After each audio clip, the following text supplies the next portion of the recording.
साथियों आज हम देखेंगे मौलिक अधिकार का पार्ट नंबर 2।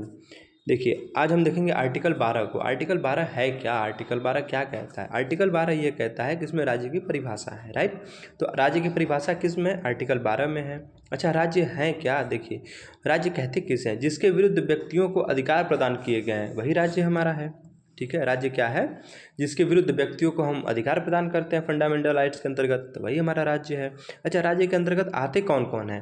देखिए भारत सरकार एवं संसद, जो भारत की सरकार है और संसद है, ये भारत के राज्य हैं, राइट। उसके बाद राज्यों की सरकार एवं विधानमंडल, जो राज्यों की सरकारें हैं और इनका विधानमंडल है, ये सब भी राज्य के अंतर्गत ही आएगा। तीसरा है स्थानीय प्राधिकरण। ठीक है, अब स्थानीय प्राधिकरण में क्या क्या? देखिए ग्राम पंचायत और नगर पंचायत है ना। उसके बाद इसमें क्या है? ग्राम पंचायत के अंतर्गत जैसे ग्राम पंचायत, क्षेत्र पंचायत और जिला पंचायत। अगर नगर पंचायत में क्या होता है? नगर परिषद, नगर पालिका, नगर निगम, राइट। तो ये सब हमारे क्या है? स्थानीय प्राधिकरण, ये सब भी राज्य के अंतर्गत आते हैं, राइट। अच्छा चौथा देखिए पॉइंट कह रहा है ऐसा निकाय या संस्था, ठीक है, जिसको कोई सरकारी कार्य स्थानांतरित किया गया हो, ऐसी संस्था जो सार्वजनिक महत्व के कार्य करती हो, जिसके द्वारा लिए गए निर्णय जनता के हित में, कोई भी ऐसा संस्था या निकाय जो अंशतः और पूर्णतः सरकार द्वारा वित्त पोषित हो, उसको भी हम राज्य के अंतर्गत रखेंगे, राइट।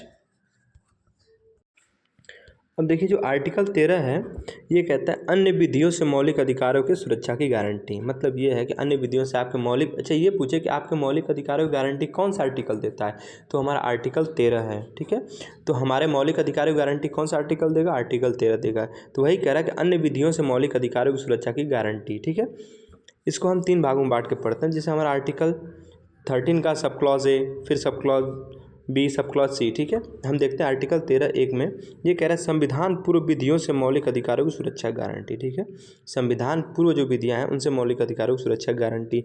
और आर्टिकल 13(2) में क्या कहता है? संविधान पश्चात, ठीक है, विधियों से मौलिक अधिकारों की सुरक्षा गारंटी, जिसके अंदर आपका संसद और स्टेट लेजिस्लेचर दोनों आते हैं।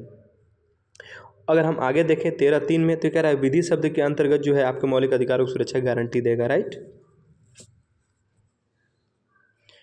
अच्छा एक की पॉइंट है, देखिए कह रहा है जो संविधान संशोधन हमारा है ना, ये विधि के अंतर्गत नहीं आता है। ये बहुत बार पूछा जाता है क्या संविधान संशोधन जो हमारा है ये विधि के अंतर्गत आता है? तो नहीं आता है, राइट।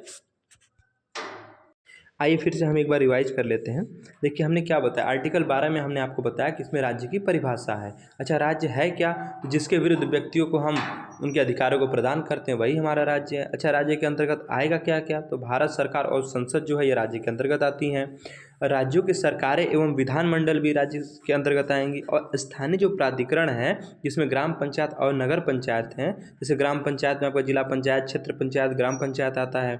नगर पंचायत में नगर निगम, नगर पालिका, नगर परिषद आता है। ये सब भी क्या है? राज्य के अंतर्गत ही आते हैं। और चौथा सबसे इम्पोर्टेंट पॉइंट ये है कि जो अन्य प्राधिकारी है इसमें क्या है कि ऐसा निकाय या संस्था जिसको जो सार्वजनिक महत्व के कार्य को करती हो, अर्थात जो पब्लिक के लिए जो काम करती हो, ठीक है, जिसके द्वारा लिए गए निर्णय जनता के हित में हो, ठीक है, वैसे उसे भी हम किसके अंतर्गत? राज्य के अंतर्गत ही रखेंगे।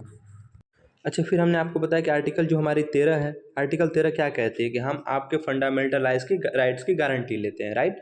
अन्य विधियों से मौलिक अधिकारों की जो सुरक्षा गारंटी वो आर्टिकल 13 देता है। तो आर्टिकल 12 में हमने क्या बताया आपको कि राज्य की परिभाषा है, और आर्टिकल 13 क्या कहता है कि आपके हम फंडामेंटल राइट्स की गारंटी देते हैं। ठीक है, आर्टिकल 13 में हम क्या देखें? आर्टिकल 13 फर्स्ट में संविधान पूर्व विधियों से मौलिक अधिकारों की सुरक्षा गारंटी है।